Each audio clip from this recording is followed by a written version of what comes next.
அன்னதானம் எப்பொழுதும் நடைபெறும் அப்படிங்கிறத நீங்க சொன்னீங்க. போகிறவங்க எல்லாருமே அன்னதானத்துல கலந்துக்கலாம். ஆனா நாம அன்னதானம் பண்ணலாமா? அங்க நம்மளுடைய அன்னதானம் தனிப்பட்ட முறையில் கிடையாது.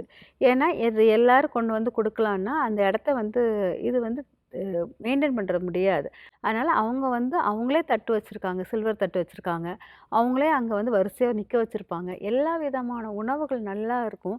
இப்ப பொதுவா அவங்க குடுக்குற அன்னதானத்தில் பட்டா, கிராம்பு இருக்கும். ரவா உப்புமானா கூட, ஒரு கிச்சடினா கூட எதுலனாலும் அந்த பட்டை, கிராம வந்து போட்டிருப்பாங்க.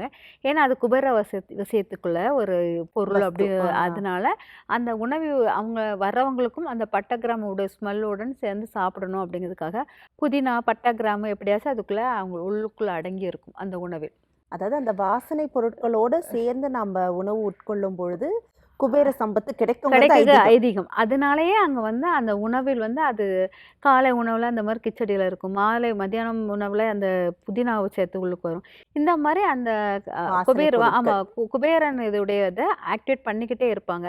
பால் அபிஷேகம் பண்ணி குடுத்துக்கிட்டே இருப்பாங்க. பால் அபிஷேகம் பண்ணா கூட கேட்கலாம். பால் அபிஷேகம் பண்ணி விடுவாங்க.